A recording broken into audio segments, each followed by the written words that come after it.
Two twins ask a millionaire for help on Christmas Eve. The next day he sees them at his wife's grave. The grand clock in the Duran mansion struck 9 times, each chime echoing through the empty hallways like a harsh reminder of the loneliness that consumed Robert.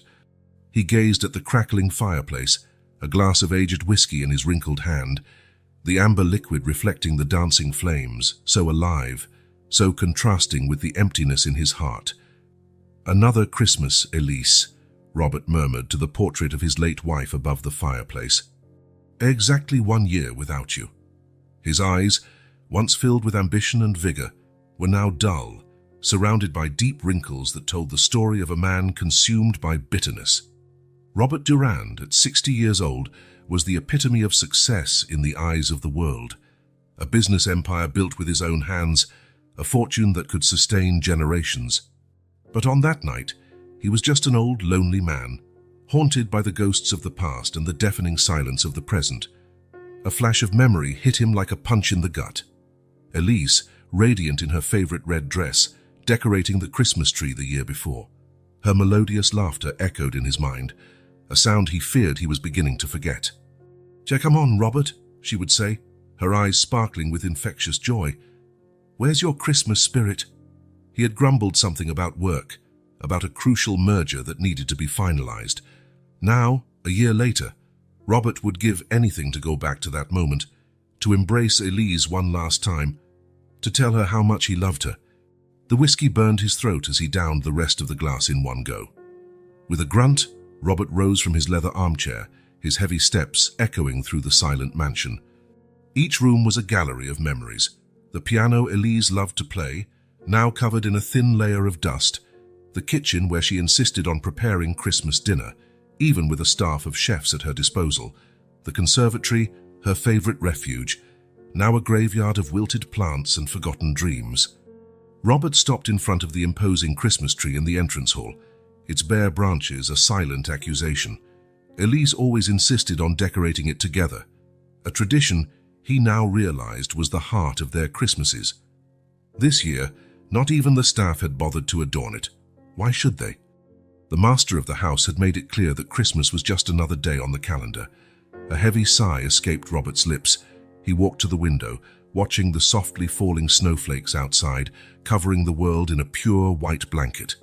How many times had Elise dragged him out, insisting they make snowmen like grown-up children? "So you were right, my love," he whispered, his hand touching the cold glass. "I should have cherished every moment." The sudden ringing of the doorbell cut through the silence like a knife, making Robert jump. He frowned, checking his wristwatch. Who could it be at this hour on Christmas Eve?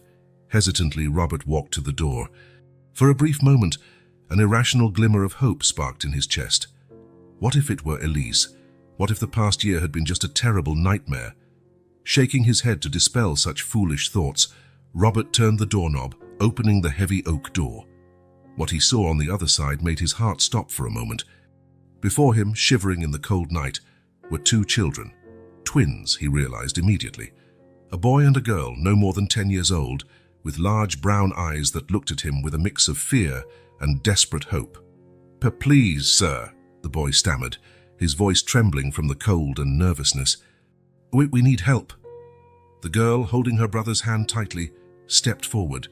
"Our mother is very ill," she said, her voice small but determined. "We need money for her medicines." Robert froze, a turbulence of conflicting emotions swirling within him. Suspicion, irritation, curiosity, and surprisingly, a pang of compassion that he hadn't felt in a long time.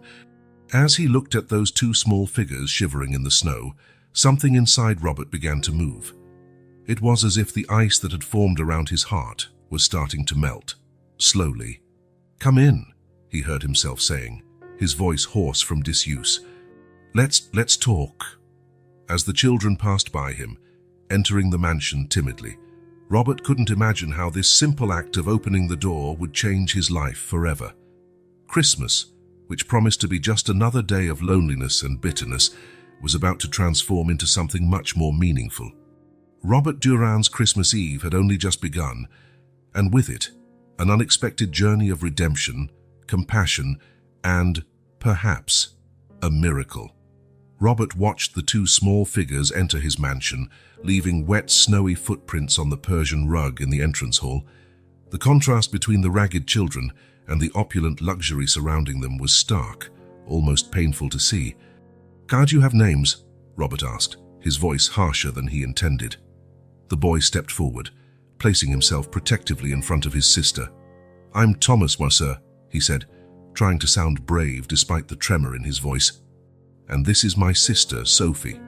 Sophie nodded shyly from behind her brother, her large brown eyes scanning the environment with a mix of awe and apprehension. Robert cleared his throat, feeling strangely uncomfortable. "Well, Thomas and Sophie," he said, gesturing toward the living room. "Come closer to the fire before you freeze." The children followed hesitantly, their steps almost inaudible on the marble floor. When they reached the living room, both gasped at the sight of the imposing Christmas tree, even without decorations. "Sit down," Robert ordered, indicating the leather sofa. He noticed how the children sat on the edge, as if afraid to dirty the expensive furniture. An uncomfortable silence hung in the air for a few moments. Robert found himself studying the twins more closely. Their faces were thin but not malnourished. Their clothes, although clearly second-hand, were clean and well cared for. There was a dignity about them that intrigued him. Robert finally broke the silence. "You mentioned your mother is ill." Sophie nodded vigorously. "Yes, sir. She has a very high fever and hasn't been able to get out of bed for days." "And you don't have money for medicines?" Robert asked, a hint of skepticism in his voice. Thomas looked Robert straight in the eyes, a flash of wounded pride crossing his young face. "Normally we manage, Issa. Mom works hard and we help as much as we can, but with her ill—" The boy's voice faltered, and Sophie finished. "The money we had saved barely covered food this week. Nothing was left for medicines." Robert felt something twist inside him. Was it compassion, or just indigestion from the whiskey? He wasn't used to dealing with this kind of situation. His rational mind told him to send the children away, that this wasn't his problem. But something, perhaps the memory of Elise, held him back. "And what makes you think I would help?" he asked, his voice softer than he intended. Sophie looked down at the floor, nervously playing with the hem of her worn coat. We heard stories about you, Mr. Durand," she said softly. Robert raised an eyebrow. "Stories?" Thomas nodded. "Yes, sir. People talk about how you are rich and powerful. Some say you are, well, harsh and stingy." Robert completed with a bitter smile. The children exchanged nervous glances, but Sophie surprised Robert with her response. "No, sir. They say you used to be very generous, that something changed after Mrs. Durand." The mention of Elise made Robert stand up abruptly, startling the twins. He walked to the window, watching the falling snow outside, trying to control the wave of emotions that threatened to overwhelm him. "Mr. Durand," Thomas's voice brought him back to the present. "Gus, we didn't mean to offend. It's just that we didn't know who else to turn to." Robert turned around slowly, looking at the two children. Their eyes were filled with a mix of fear and hope that hit him like a punch in the gut. For a moment, he saw himself reflected in those eyes, the boy he once was, desperate and alone, before he built his empire. With a deep sigh, Robert made his decision. "How much do you need for the medicines?" The twins' faces lit up instantly. $200 should be enough, sir," Thomas replied quickly. "For the medicines and maybe some food." Robert scoffed. $200, an amount that meant nothing to him but could mean everything to this family. He walked to his desk, opened a drawer, and took out a small box. When he opened it, the twins saw stacks of bills, more money than they had ever seen in their lives. Robert counted some bills and turned to the children. "Here are $500, he said, extending the money. "This should cover the medicines, food, and anything else you might need." Sophie let out a small cry of joy, but Thomas hesitated before taking the money. "Sir, it's very generous, but—" "Just take it, boy," Robert grunted.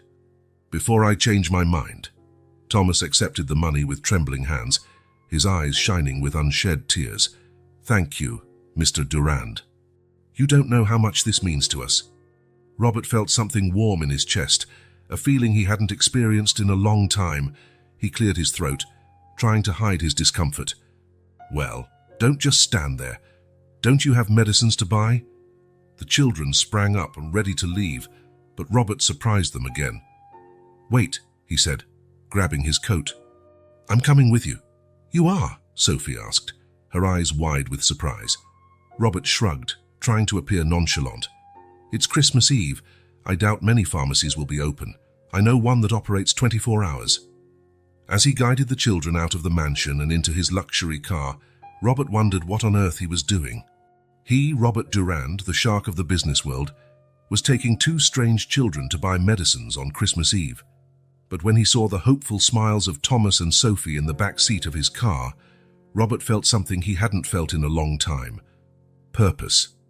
As he drove through the snow-covered streets, Robert couldn't help but think about how Elise would have approved of his actions. For the first time in a year, the thought of his wife brought a smile to his lips instead of pain. Perhaps, just perhaps, this Christmas wouldn't be as lonely after all. Christmas morning dawned cold and clear, the winter sun casting a pale light over the snow-covered city.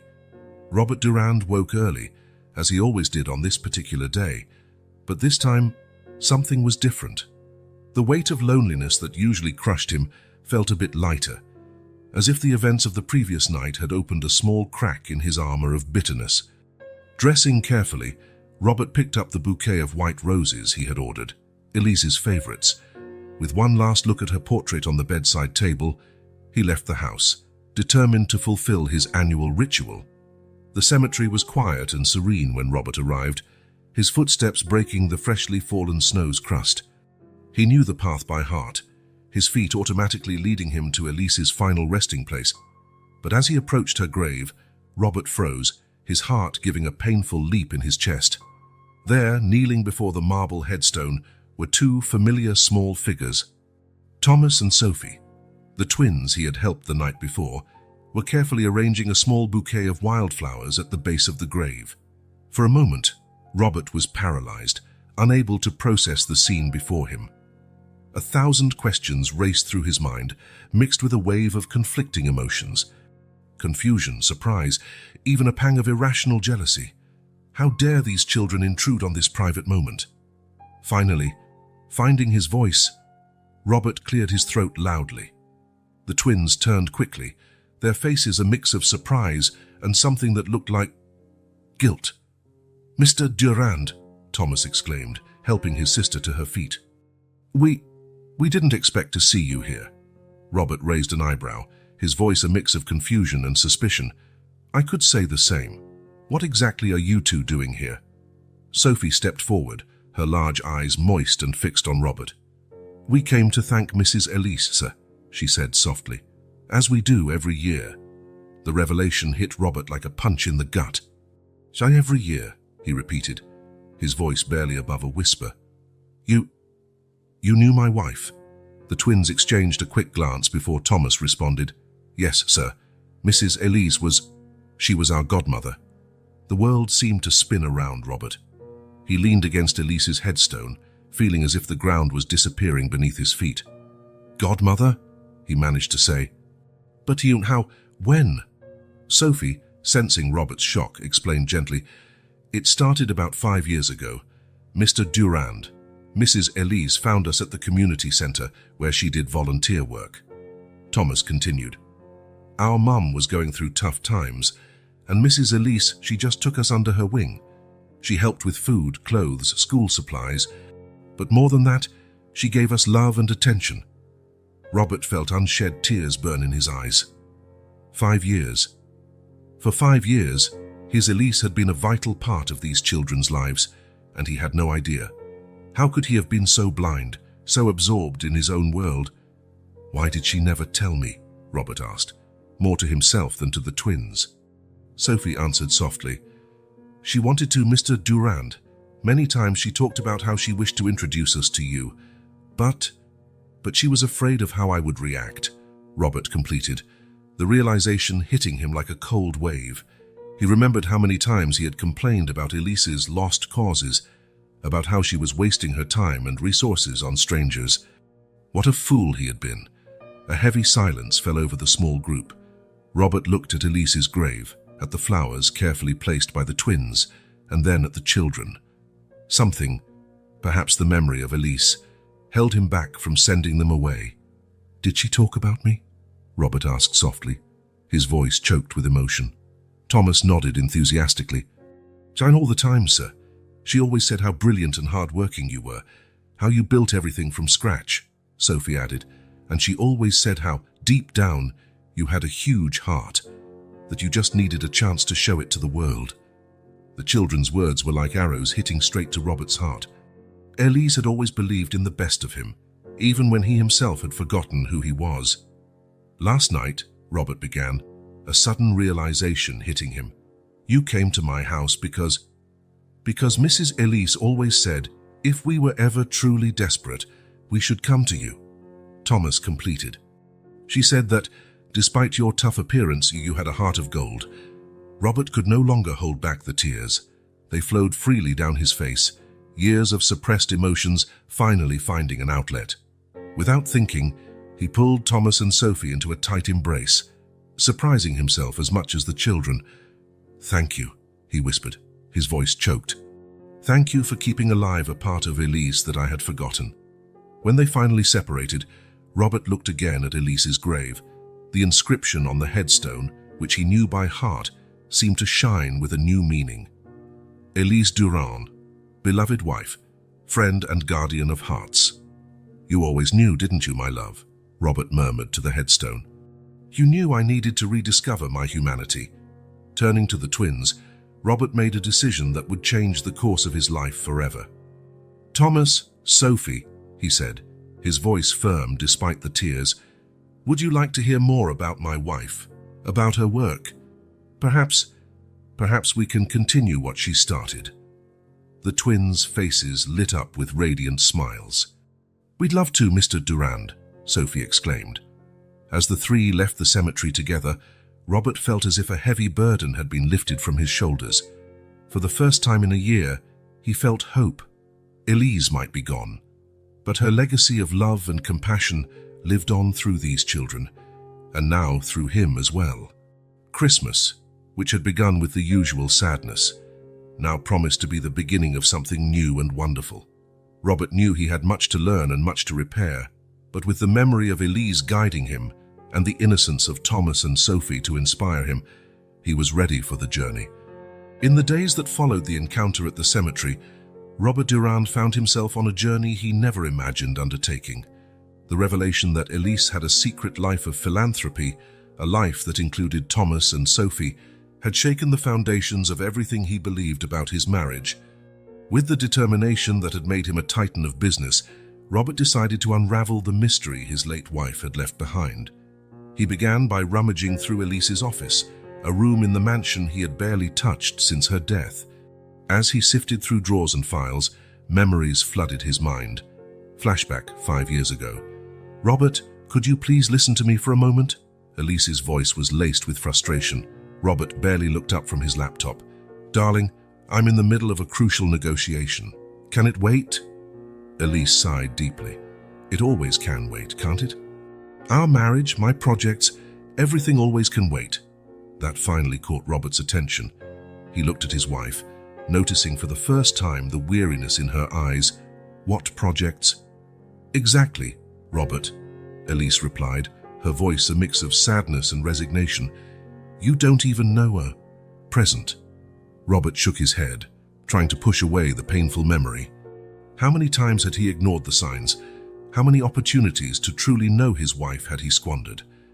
Continuing his search, Robert found a hidden folder in the back of a drawer. Inside it were receipts from donations, brochures from community centers, and a diary. With trembling hands, he opened the small leather-bound notebook. Elise's elegant handwriting filled the pages, and Robert began to read, feeling as if he were invading a sacred sanctuary. "Today, I met 2 extraordinary children at the center," one entry said. "Thomas and Sophie, so young, but with eyes that have already seen too much. I wish I could do more for them." Robert felt a lump form in his throat. He continued reading, absorbing each word like a man dying of thirst in the desert. Flashback 3 years ago. "Elise, are you donating money again?" Robert asked, His voice tinged with irritation as he examined the bank statement. Elise looked at him defiantly. "And if I am? I'm not saying you shouldn't," he replied, trying to keep his calm. "But these amount... Where is all this going?" For a moment, Robert saw something flash in Elise's eyes. Fear, guilt, but it was quickly replaced by determination. "To people who truly need it, Robert. Something you seem to have forgotten how to do." The words hit him like a slap. "What do you mean by that?" Elise sighed, the fight leaving her body. "Nothing, Robert. Forget it. Present." Robert closed his eyes, the pain of the memory almost physical. How could he have been so blind, so absorbed in his own world that he couldn't see the chasm growing between him and Elise? Returning to the diary, he continued reading. There were entries about Elise's volunteer work, her dreams of doing more, her frustration with his indifference, and, intertwined with it all, mentions of Thomas and Sophie. "The twins have made so much progress this month," one entry said. "Sophie is doing wonderfully in school now, and Thomas has such a big heart. Sometimes I wonder if Robert and I had had children." The sentence trailed off, and Robert felt a pang of regret. They had decided not to have children, focusing on their careers. Or rather, he had decided, and Elise had agreed. Determined to discover more, Robert decided to visit the community center mentioned in the diary. Driving through the poorer part of the city, he found himself in a neighborhood he would normally avoid. The center was a modest building, painted in bright colors but clearly in need of repairs. As he entered, Robert was greeted by curious and some frankly hostile looks. Clearly, he didn't belong here. A middle-aged woman approached him, her face a mix of caution and curiosity. "Can I help you, sir?" Robert cleared his throat, suddenly nervous. "Yes, I'm looking for information about a volunteer, Elise Durand." The woman's face lit up with recognition, followed quickly by sadness. "Oh, Elise, what a terrible loss. She was an angel to us here." "You knew her well?" Robert asked, eager for any information. The woman nodded. "Of course. Elise was here almost every day. She helped with tutoring, fundraising, food distribution. She did everything." Robert felt a wave of shame. How did he not know any of this? "And did she ever mention two twins, Thomas and Sophie?" A soft smile appeared on the woman's face. "Ah, the little protégé of Elise. Yes, she adored those children. She always talked about how much she wanted to do more for them." As he conversed with the woman and other staff members at the center, Robert began piecing together the secret life of Elise. Each new piece of information was like a knife in his heart, reminding him of how much he had neglected, how much he had lost. Back at the mansion, Robert sat in his office, surrounded by the remnants of Elise's philanthropic life. The diary lay open in front of him, and he reread one of the last entries. "Sometimes I wonder if I'm doing the right thing by hiding all this from Robert, but then I remember how he reacted when I mentioned expanding our charity work. 'Why, we can't save the world, Elise,' he said. 'But what if we could save just one life? Wouldn't that be worth it? Oh, how I wish he could see the world through Thomas and Sophie's eyes. Maybe then he would understand.'" Robert closed the diary, tears silently rolling down his face. He understood now. Too late for Elise, perhaps, but not too late to honor her legacy. Picking up his phone, he dialed a number. "Thomas, it's Mr. Durand. I'd like to talk to you and Sophie. About Elise, about her work, about how we can continue what she started." As he scheduled a meeting with the twins, Robert felt something he hadn't felt in a long time. Purpose. Elise might be gone, but through her diary, through Thomas and Sophie, she had left a map to his redemption, and he was determined to follow each step of that path, no matter where it led him. The sun had barely risen when Robert Durand parked his luxury car in front of the Hope Community Center. The contrast between his gleaming vehicle and the worn-down buildings around it was stark, a physical reminder of the chasm between the world he inhabited and the one Elise had secretly embraced. With a deep sigh, Robert stepped out of the car, adjusting his expensive suit, an armor that suddenly felt inappropriate and out of place. He hesitated for a moment before climbing the worn steps of the center, feeling the weight of the gazes of passers-by. Inside, he was greeted by a bustle of activity. Children ran from one side to another, volunteers organized piles of clothes and food, and the air was filled with the scent of fresh coffee mixed with the unmistakable smell of hope. Can I help you?" A firm yet gentle voice interrupted his thoughts. Robert turned to find a middle-aged woman with graying hair pulled back into a messy bun, looking at him with a mix of curiosity and caution. "Yes, I'm looking for Marie," Robert replied, his voice more hesitant than usual. "I was told she worked closely with Elise Durand." The woman's face lit up with recognition, followed by a shadow of sadness. "Ah, you must be Mr. Durand. I'm Marie. Elise spoke so much about you." Robert felt a pang in his chest. "She did." Marie nodded, gesturing for him to follow her to a small room in the back. "Oh, yes. She always said you had a huge heart, hidden beneath all that businessman facade." Sitting in a worn chair, Robert watched Marie prepare 2 cups of coffee. The environment was simple, cozy, so different from the sterile offices he was accustomed to. "Marie," Robert began, accepting the offered cup, "I'm trying to understand. What was Elise's work like here? Why did she never tell me?"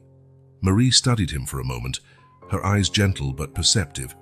"Mr. Durand, Elise was the heart of this place. She didn't just donate money. She donated her time, her energy, her love. To many of these families, she was a beacon of hope." As Marie spoke, Robert found himself transported through the stories she shared. Flashback narrated by Marie. "I remember one particularly cold winter day. Elise arrived with armloads of blankets and coats. She had emptied half her closet. Mr. Durand said it made no sense to have so many things while people were freezing." Robert could vividly see in his mind Elise, with her radiant smile, distributing coats he hadn't even noticed were missing. And there were the twins, of course. Thomas and Sophie. The first time Elise saw them, they were huddled in a corner, distrustful of everyone. But Elise, she had a way with children. Within minutes, she had them laughing and playing. The image of Elise, kneeling on the floor, playing with the twins, brought tears to Robert's eyes. And she came almost every day after that, helping with homework, reading stories, sometimes just listening. To those children, Mr. Durand, Elise was more than a benefactor. She was family. Present. "Family," Robert repeated, the word heavy on his tongue. "She created a family here, didn't she?" Marie nodded gently. "In a way, yes, but never doubt, Mr. Durand, that you were the center of her world. She wanted to share the love she had." Robert struggled to find his voice. "But why did she never tell me? Why keep all this a secret?" Marie sighed, setting her cup aside. "Elise, she told me once that she feared your reaction, that you wouldn't understand, that you would see it as a lost cause." The words hit Robert like a punch in the gut. How many times had he used that very phrase? How many times had he dismissed Elise's concerns with the less fortunate? And she was right, he admitted, his voice choked. "I wouldn't have understood. I was so blind." Marie reached out, gently touching Robert's arm. "But now you are here, aren't you? You are trying to understand. Elise always believed that one day you would see the world as she saw it." Robert looked around the small room, noticing for the first time the colorful drawings on the walls, the well-loved but cared-for toys, the photos of smiling, hopeful eyes. "What happens now?" he asked, more to himself than to Marie. "Say, how can I honor what she did?" Marie smiled, a smile that reminded Robert so much of Elise that it made his heart ache. "By getting to know the people she helped, by seeing the impact she had." In the minutes that followed, Marie guided Robert through the center. He met families Elise had helped find housing, children she had tutored, elderly people she visited regularly. Each story, each face lit up by the mention of Elise's name, was like a piece of a puzzle falling into place. Robert began to see not just the work Elise did, but the woman she truly was, compassionate, dedicated, tireless in her pursuit of making the world a better place. When they reached a wall covered in photos, Robert stopped, his gaze captured by an image in particular.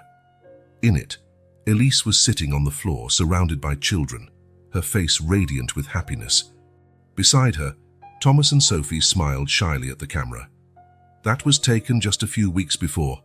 Marie paused, her voice faltering. Before the accident, Robert completed softly. Marie nodded. Elise was so excited that day. She had big plans, wanted to expand the center, create more programs. She talked about finally telling you, about how you could do it together. Robert felt as if the air had been knocked out of his lungs. The realization of what could have been, of the future that was stolen not just from him and Elise, but from all these people, was overwhelming. Marie, he said, his voice firm despite the emotional turmoil, I want to know everything. Every project Elise had in mind, every dream she shared. I want to continue her work. Marie's eyes filled with tears. Oh, Mr. Durand, Elise always said you had a heart of gold. She would be so happy to hear this. As he left the center hours later, Robert felt transformed. The world around him looked different, not a place of numbers and business, but of people, stories, and possibilities. Elise had left a legacy, not of wealth or power, but of love and compassion. And now, finally, Robert was ready to be a part of it. Looking up at the sky, he whispered, I understand now, my love, and I promise I will make you proud. With that promise echoing in his heart, Robert Durand took the first step in a journey that would change not just his life, but the lives of countless others. The legacy of Elise would live on, and through it, she would continue to make the world a better place. The address Marie had provided led Robert to a neighborhood he barely knew existed in his own city. Narrow streets lined with run-down buildings and shops with faded facades formed a labyrinth of hidden poverty. Parking his luxury car, which looked absurdly out of place, Robert took a deep breath before stepping out. The smell of mold and cheap disinfectant invaded his nostrils as he climbed the stairs to the third floor of a building that had seen better days decades ago. As he approached the indicated apartment, Robert hesitated for a moment before knocking. The door was opened almost immediately by Sophie, her large eyes widening even more at the sight of him. Mr. Durand! You really came. Her voice was a mix of surprise and relief. Hello, Sophie, Robert replied, trying to smile reassuringly. May I come in? Sophie nodded, opening the door wider. The interior of the apartment was small and dimly lit, but impeccably clean. Thomas was sitting at the kitchen table, doing what looked like homework. He looked up, his eyes meeting Robert's. Mr. Durand, Thomas said, standing up. Thank you for coming. Robert followed the twins to a small bedroom at the back of the apartment. There, lying in a narrow bed, was a woman who couldn't have been more than 35, but whose face was marked by weariness and illness. Mom, Sophie said softly, Mr. Durand is here. Mom's friend. The woman opened her eyes slowly, focusing on Robert. Mr. Durand, she said, her voice weak but clear. Elise talked so much about you. Robert was at a loss for words. Mrs.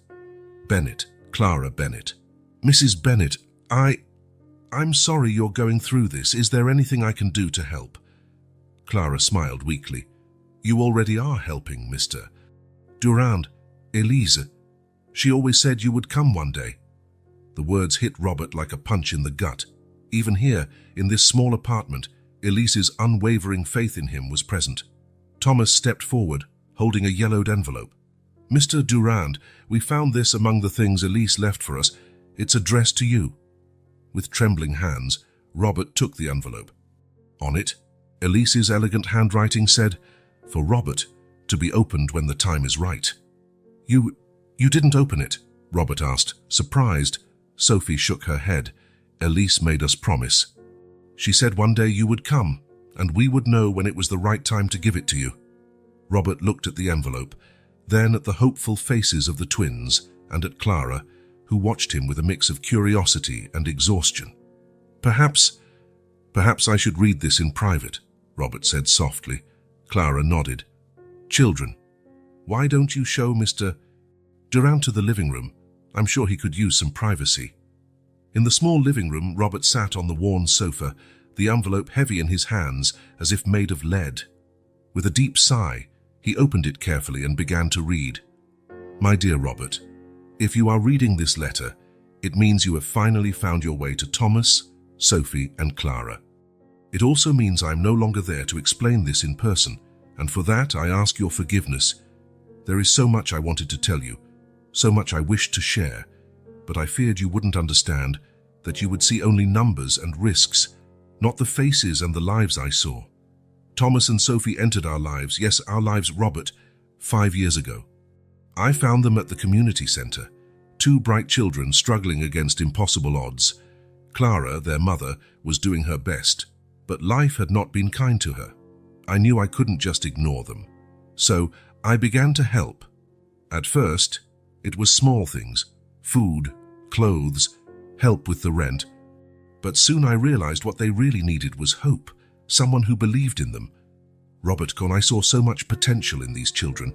Thomas has a gift for numbers that rivals yours, and Sophie, she has a heart so big, so full of compassion. They reminded me of us, of how we were before life hardened us. I know you must be wondering why I kept this a secret. The truth is, I was afraid of your reaction, afraid you wouldn't understand. But more than that, I had hope. Hope that one day you would see the world as I saw it, that you would rediscover that part of yourself that cared deeply for others. If you are reading this, it means that hope was not in vain. Robert, my love, I ask that you look at Thomas and Sophie not as a charity project, but as an extension of our family. They need guidance, opportunities, and you, my dear, need them more than you imagine. Clara is a strong woman, but she is struggling. Her illness is treatable, but costly. I had plans to help her more, to ensure she received the treatment she needed. Now I leave this task in your capable hands. Remember, Robert, the true legacy we leave is not measured in dollars or buildings with our names. It is measured in the lives we touch, the difference we make in the world. If I know you, and I do, you have a huge heart. Even if sometimes you forget it. I trust you to continue the work I started, not out of obligation, but because I know that, deep down, this is what you also desire. With all my love, now and always, Elise. Robert lowered the letter, tears streaming down his face. Each word from Elise was like a balm and a revelation at the same time. How could he have been so blind? How did he not see the incredible work his wife was doing, the passion that fueled her soul?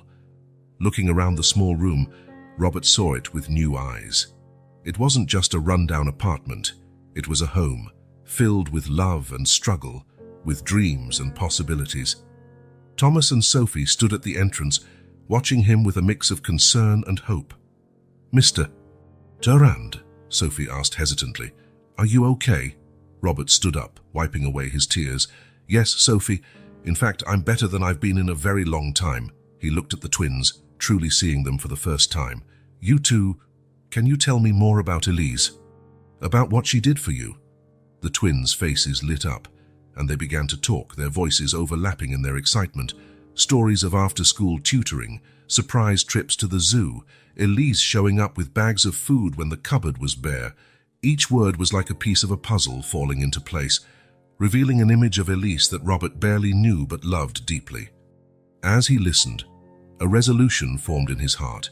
He would honor Elise's legacy, not just for her, but for Thomas, Sophie, Clara, and for himself. The man who entered that apartment was not the same one who would leave. Robert Durand had rediscovered a part of himself that had long been dormant. And with that rediscovery came a silent promise. He would make a difference, one act of kindness at a time. Robert sat in his office at the Durand mansion, Elise's letter open before him. The hours that had passed since leaving the twins' apartment were a blur. His mind was filled with images, the small apartment, Clara's weary face, the twins' hopeful eyes. And now, Elise's words, waiting to be truly absorbed. With a deep sigh, Robert began to reread the letter, this time more slowly, letting each word sink into his heart.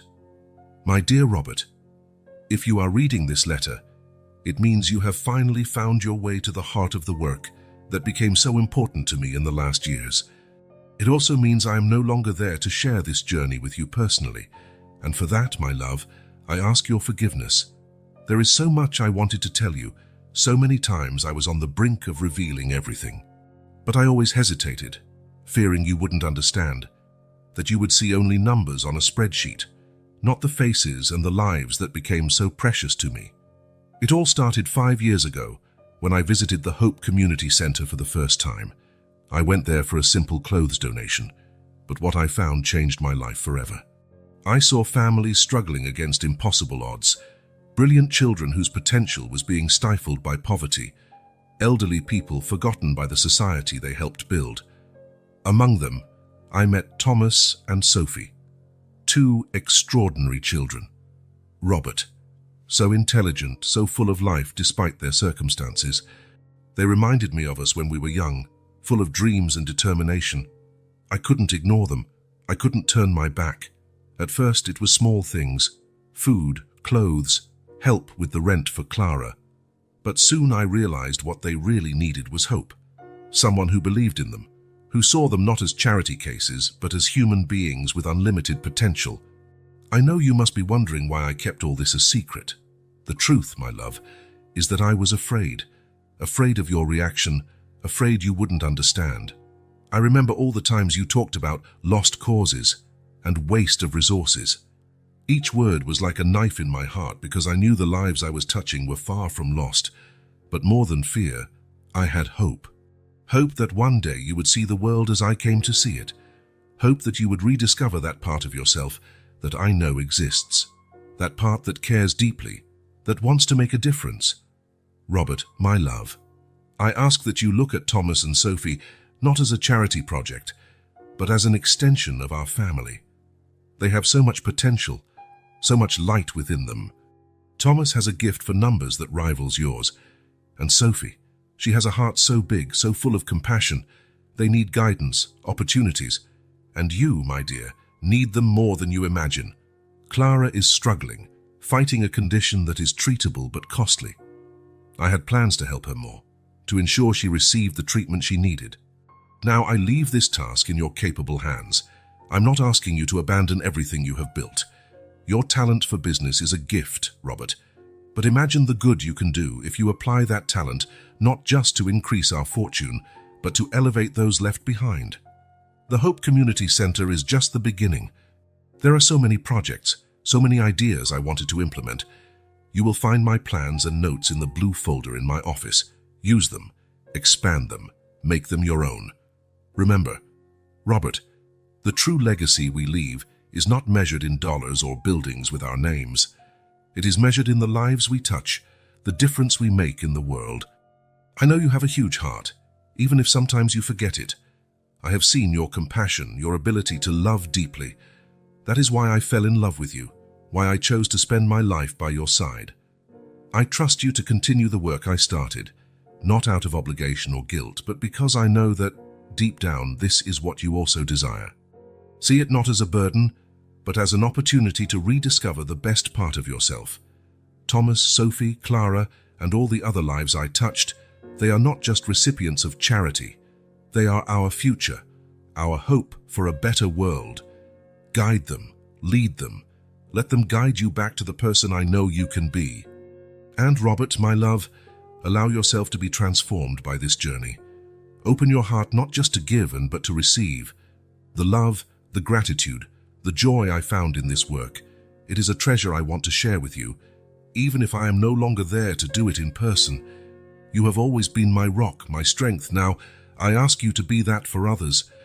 Be the man I know you are, compassionate, generous, capable of changing the world. I trust you, Robert. I trust your heart, your ability to love and to make a difference. With all my love, now and always, Elise. Robert lowered the letter, tears silently rolling down his face. Each word from Elise was like a balm and a revelation at the same time. How could he have been so blind? How did he not see the incredible work his wife was doing, the passion that fueled her soul? Looking out the window at the immaculate garden of the mansion, Robert wondered how many meals could be provided, how many lives could be changed, with the cost of maintaining that perfect garden. Turning back to his desk, Robert picked up his phone. With renewed determination, he dialed a number. "Marie, it's Robert Durand. I need your help. I want to know more about Elise's projects, about how I can continue them and expand them." As he spoke, Robert felt something stir within him, a purpose, a passion that had lain dormant for years. Elise had left more than a letter. She had left a calling, a challenge to be a better person, to make the world a better place. And Robert Durand was ready to accept that challenge, not just for Elise, but for himself and for all the lives he now knew he could touch. In the days that followed the reading of Elise's letter, Robert Durand found himself on an emotional roller coaster. The mansion, once a symbol of his success, now felt empty and cold. Each room, each luxurious object, was a painful reminder of how far he had strayed not just from Elise, but from his own values. One morning, Robert found himself standing before Elise's portrait in the main hallway. Her eyes, painted with perfection, seemed to follow him, filled with a mix of love and disappointment. "How could I have been so blind?" he murmured to himself, the guilt weighing heavily on his chest like an anchor. Flashbacks flooded his mind. Elise trying to talk about her volunteer work during dinner, only to be interrupted by a business call, her suggesting they donate to a local charity, and him dismissing the idea as inefficient. The nights she went out, saying she was meeting friends, when in reality she was at the community center. The realization of how much he had lost, of how many opportunities for connection and understanding he had squandered, was overwhelming. Robert walked to his office, a room that had once been his refuge. Now, looking at the awards and recognitions adorning the walls, he wondered what their true value was. Picking up his phone, he dialed a familiar number. "Marie? It's Robert. Do you have a moment to talk?" Hours later, Robert found himself sitting in front of Marie at a small cafe next to the Hope Community Center. The contrast between this simple, welcoming environment and the luxurious restaurants he usually frequented did not go unnoticed. "Mr. Durand," Marie began, her voice gentle but firm, "how can I help you?" Robert stirred his coffee, searching for the right words. "Marie, I'm struggling. The more I discover about Elise's work, the more I realize how disconnected I was, not just from her, but from everything that truly matters." Marie nodded understandingly. "It's natural to feel this way, Mr. Durand. Elise was an extraordinary woman, with an incredible ability to see the best in people and situations. But how could she see the best in me?" Robert exploded, surprised by his own vulnerability. "I was so focused on myself, so obsessed with success and status. How could she love someone like that?" Marie smiled softly. "Mr. Durand, Elise didn't love an imaginary version of you. She loved you, with all your complexities and contradictions. She saw in you not just who you were, but who you could be." Those words hit Robert deeply. He remembered moments when Elise looked at him with an intensity that was almost unsettling, as if she were seeing something he himself couldn't see. But I failed her, Marie," Robert said, his voice almost a whisper. "I was so busy building an empire that I didn't see the incredible work she was doing right under my nose." Marie reached out, gently touching Robert's arm. "Mr. Durand, Elise never saw it as a failure. She saw it as a journey. She believed that one day you would find your way back to what truly matters." Robert reflected on those words. "But how can I correct this now? How can I honor her legacy when I feel like I barely knew her?" Marie sighed, setting her cup aside. "By knowing her now, through the lives she touched, through the work she began, Elise left you a map, Mr. Durand. Not a map of guilt or regret, but of redemption and purpose." As Marie spoke, Robert felt something shift within him. The guilt that had been crushing him began to give way to something different: determination. "Marie," he said, his voice gaining strength, "I want to understand everything. Every project, every person Elise helped. I want to know how I can continue her work, not just as an obligation, but as a mission."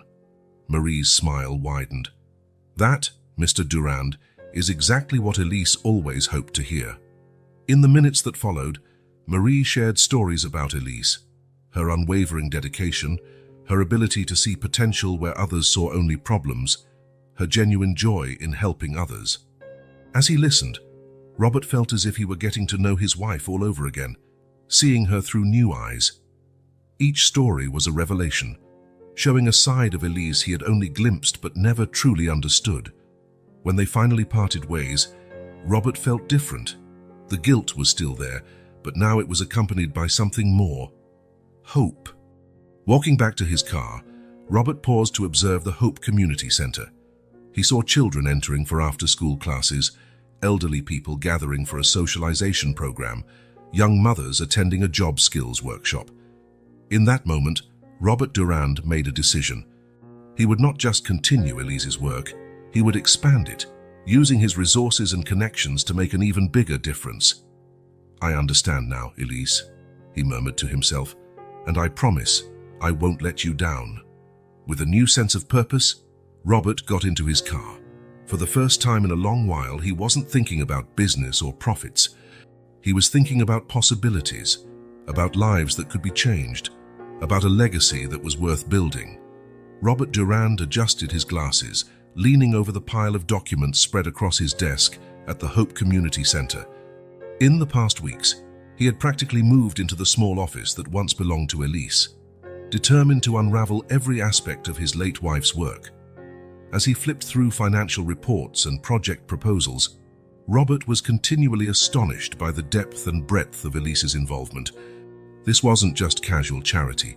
It was a full-fledged commitment, a vision to transform lives. "Mr. Durand?" Marie's voice pulled him from his thoughts. "I found more files that might interest you." Robert accepted the files with a grateful smile. "Thank you, Marie. I don't know what I'd do without your help." Opening the first file, Robert froze.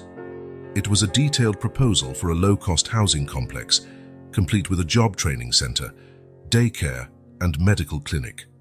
The notes in the margins, in Elise's familiar handwriting, revealed a dream of creating a self-sustaining community for vulnerable families. "My God," Robert murmured, running his fingers over the meticulous sketches. How she thought of everything. Marie, observing his reaction, commented softly, "This was Elise's dream project. She worked on it for months, refining every detail." Robert looked at Marie, a silent question in his eyes. "She never got to implement it," Marie explained. "The cost, well, it was substantial. Elise was trying to find a way to make it viable without compromising the vision." At that moment, the office door opened and Thomas and Sophie entered, their faces lighting up at the sight of Robert. "Mr. Durand," Sophie exclaimed. "We came to help like you asked." Robert smiled, genuinely happy to see the twins.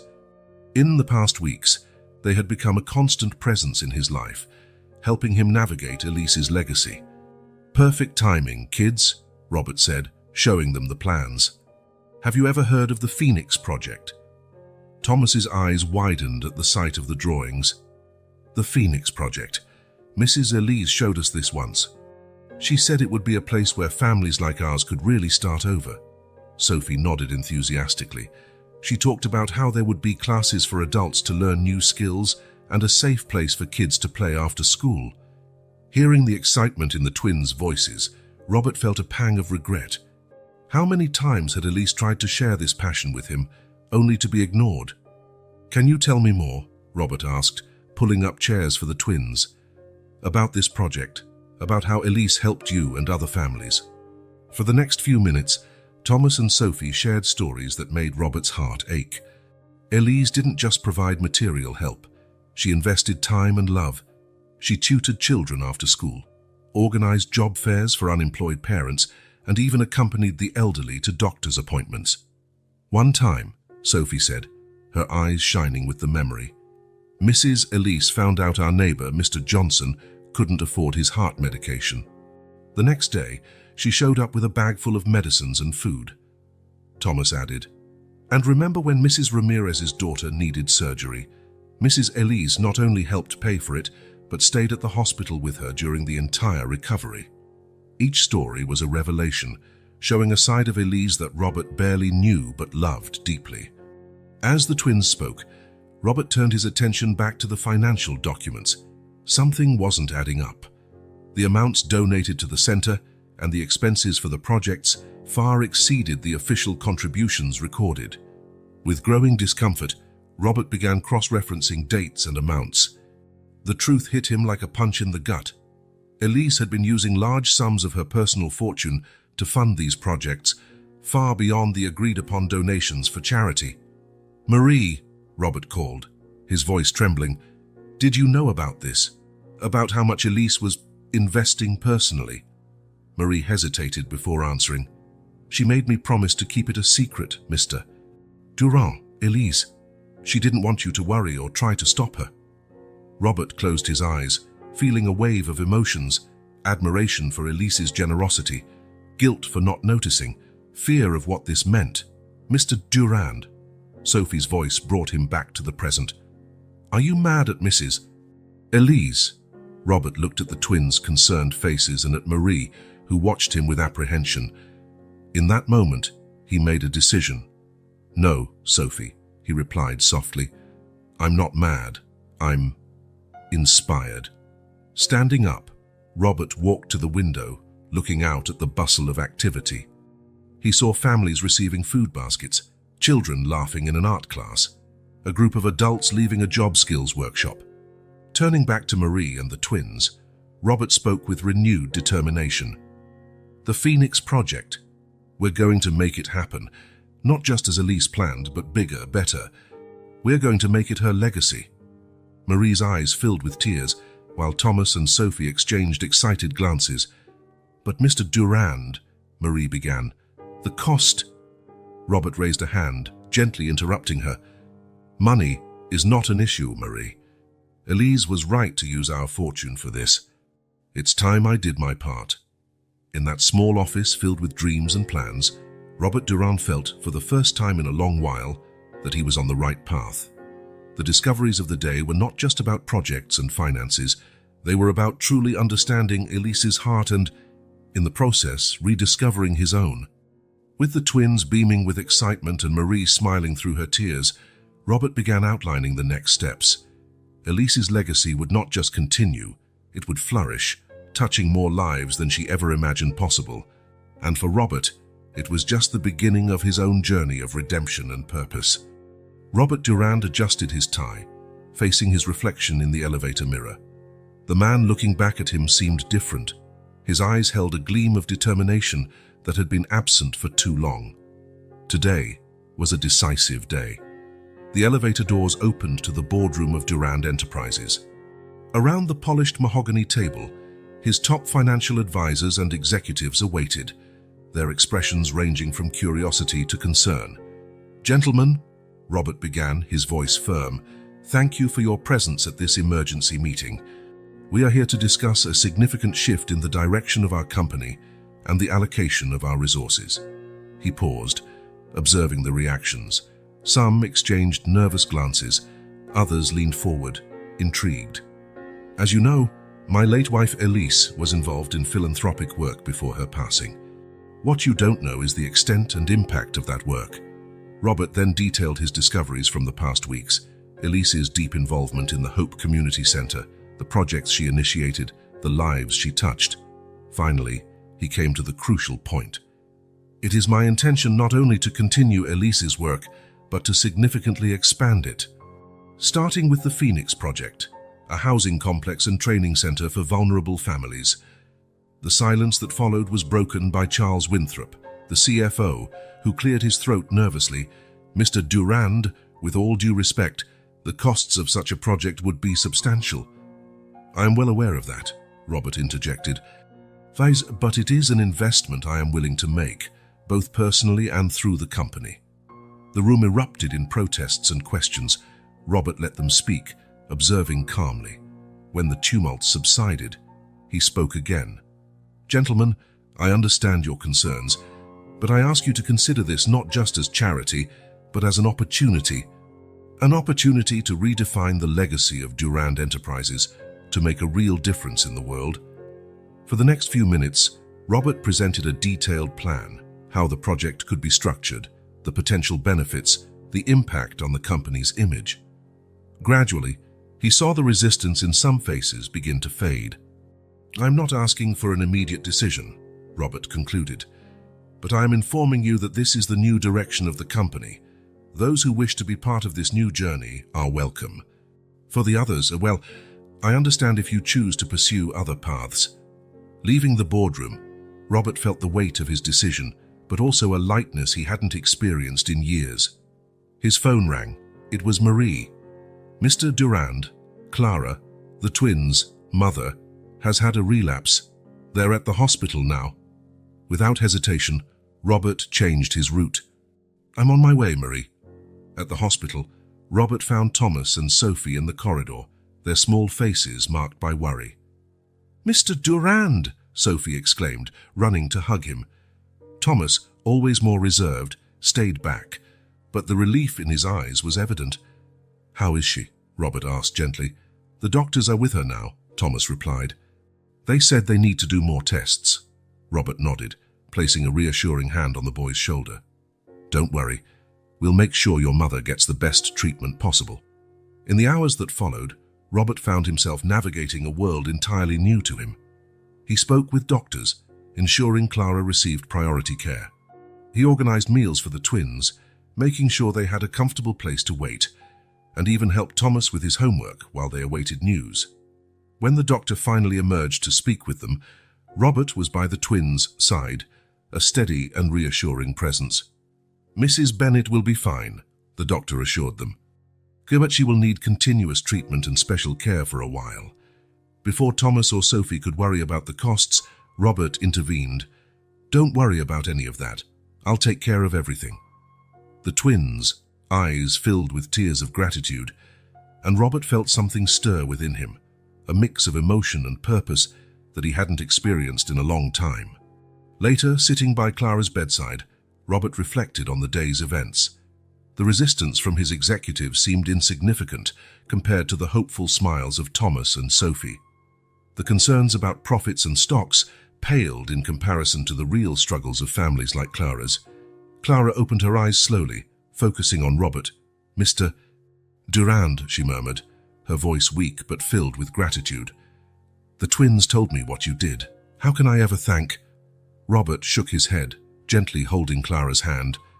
No need for thanks. I'm just continuing the work Elise started.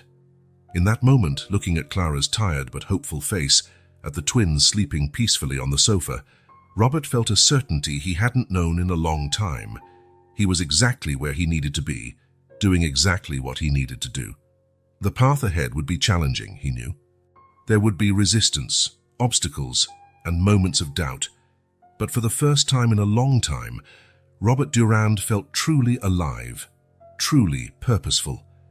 Elise had left more than a legacy of charity. She had left a call to a life of meaning and impact, and Robert was determined to honor that call, one day at a time, one life at a time. As night fell over the city, Robert made a silent promise to Elise, to the twins, to Clara, and to himself. He would not just continue Elise's work, he would elevate it to heights she had only dreamed possible. And in doing so, perhaps he could become the man Elise always knew he could be. Christmas Eve dawned with a soft winter sun, casting a pale light over the snow-covered city. Robert Durand stood at the entrance of the Phoenix Project construction site, the contrast between the once abandoned lot and the now bustling activity stark and satisfying. Good morning, Mr. Durand, the foreman called out, approaching with blueprints in hand. We have some updates to review. Robert smiled, feeling a surge of satisfaction. In the past months, the Elise Durand Foundation had moved from paper to a force for change in the community. The Phoenix Project was just the beginning. As he walked through the site, Robert reflected on the journey that had brought him here.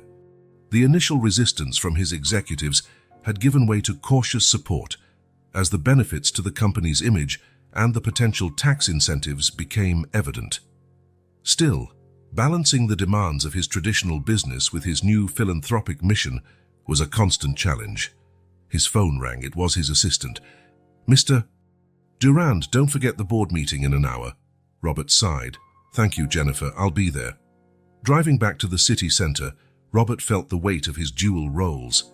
At Durand Enterprises, he was still the ruthless CEO, making deals and maximizing profits. But with each decision, he now filtered through a new lens. How would this affect the foundation? How could he use the company's resources to amplify its social impact?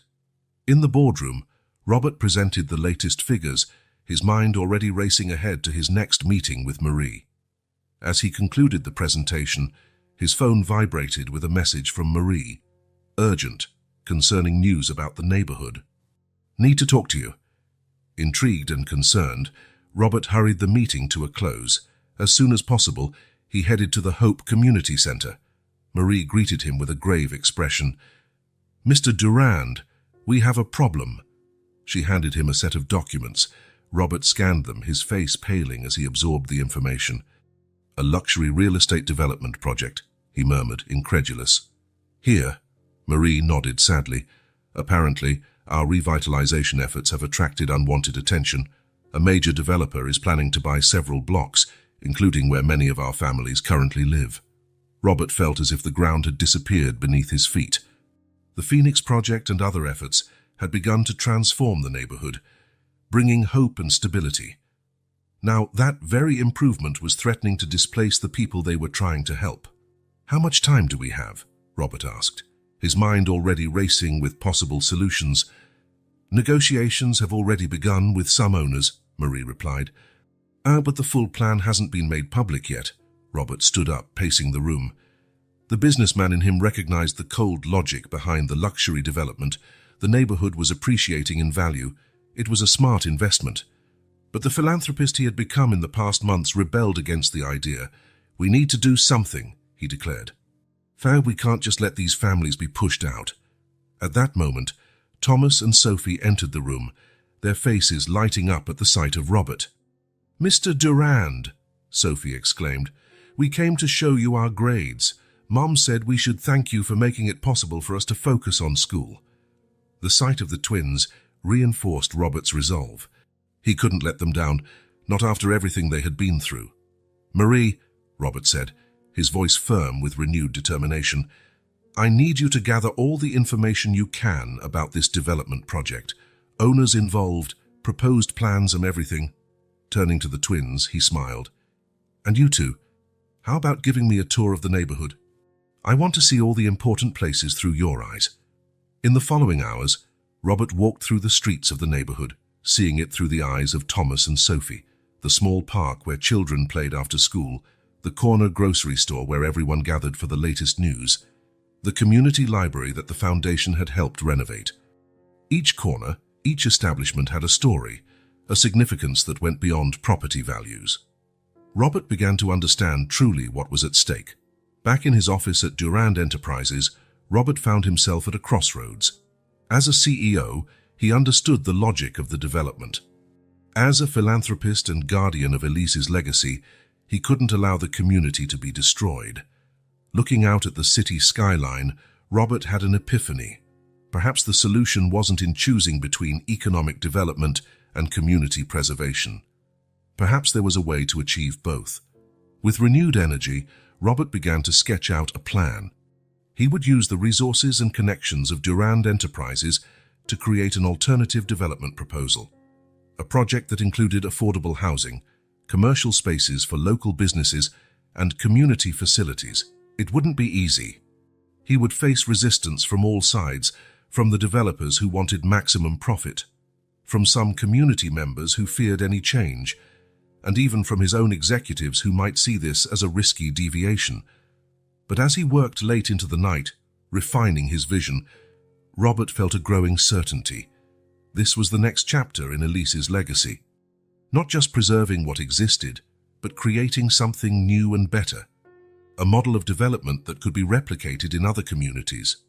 When the sun rose, illuminating the first drafts of his ambitious plan, Robert knew he was on the right path.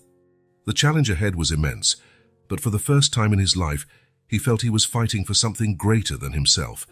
With determination, Robert picked up the phone. It was time to assemble his team, to begin the battle to save not just a neighborhood, but to redefine what responsible urban development looked like. The community hall was packed, the air buzzing with a mix of anxiety and hope. Robert Durand stood on the small makeshift stage, looking out at the faces turned toward him, some hopeful, others skeptical, all concerned. He took a deep breath, remembering why he was there. "Good evening, everyone," Robert began, his voice steady. "We are here to discuss the future of our community.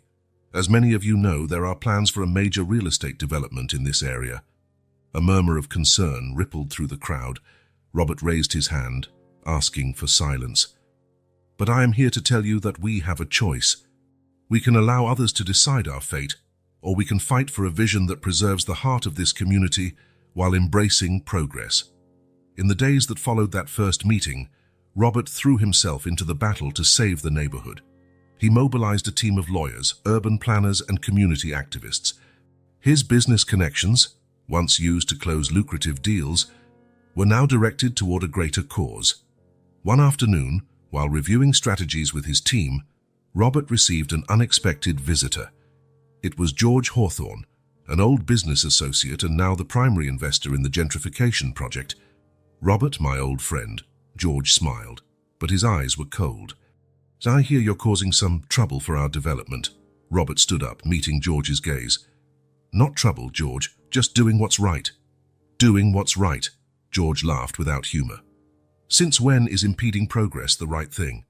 Think of the jobs we're creating, the economic boost for the city, at the cost of displacing entire families, destroying a community," Robert countered. "There's a better way to do this, George, a way that benefits everyone, not just the investors." The conversation stretched on, tense and charged. When George finally left, his veiled threat lingered in the air. "Be careful, Robert. You're playing with forces that can crush you and everything you've built." But Robert was undeterred. Instead, the threat only fueled his determination. In the following weeks, Robert worked tirelessly. He organized more community meetings, listened to concerns, and incorporated ideas from the residents. Thomas and Sophie, along with other families, became the public face of the campaign, sharing their stories with the media and at public hearings. "Mr. Durand didn't just help us," Sophie declared in an emotional interview. "He showed us how to fight for ourselves, to believe we deserve a better future." The pressure, however, was intense. Old allies in the business world began to distance themselves from Robert. Some members of the Durand Enterprises board expressed concerns about the impact on their business. One evening, exhausted after another day of legal battles and negotiations, Robert found himself alone in his office, looking at Elise's portrait. "Am I doing the right thing?" he murmured. "But at what cost?" It was at this moment of doubt that Marie entered, carrying a stack of letters. "Mr. Durand, I thought you might like to see these," she said, handing him the envelopes. "They're from families in the community. They've been writing to express their support and gratitude." Robert opened letter after letter, reading words of hope, gratitude, and belief in the future he was fighting for. With tears in his eyes, Robert looked at Marie. "Thank you. I needed this." Renewed, Robert returned to the fight with redoubled vigor. He refined his alternative development plan, incorporating ideas from the community and consulting with experts in sustainable urban development. The new proposal he presented was revolutionary, a mixed-use development that included affordable housing, commercial spaces for local businesses, green spaces, and an expanded community center. Most importantly, the plan ensured that no current residents would be displaced. "It's not just about preserving what we have," Robert explained at a crucial presentation to the City Council. "It's about creating a model of growth that benefits everyone, residents, businesses, and the city as a whole." The battle reached its climax at a tense public hearing. On one side were the powerful investors behind the original development. On the other, Robert and the united community. When it was his turn to speak, Robert stood up, feeling the weight of all the lives that would be affected by this decision. "As ladies and gentlemen of the council," so he began, "we stand at a crossroads that will define not just the future of this neighborhood, but the character of our city. We can choose the easy path of quick profits, or we can take the more challenging but infinitely more rewarding path of inclusive growth." He continued, presenting his vision with passion and clarity. When he concluded, Robert looked directly at the council members. "This is not just a development plan, it is a statement of values. It is saying that we believe in a city that grows not at the expense of its citizens, but with them." The silence that followed was broken by a wave of applause from the gallery, where community members were gathered. The hours that followed were a whirlwind of deliberations and backroom negotiations. When the council finally announced their decision, the room erupted in cheers and tears of relief. Robert's plan had been approved, with some minor modifications. As the crowd celebrated around him, Robert found himself surrounded by Thomas, Sophie, and their families. "You did it, Mr. Durand," Thomas exclaimed, his eyes shining with admiration. Sophie hugged him tightly. "Mrs. Elise would be so proud." Robert felt a wave of emotion hit him. He looked around at the joyful, hopeful faces and knew he had made the right choice. It wasn't just about saving a neighborhood. It was about redefining what successful business leadership looked like in the 21st century. That night, as he returned home, Robert reflected on the journey that had brought him to this point. The man who had once been focused solely on profits and power had become a champion for community and compassion.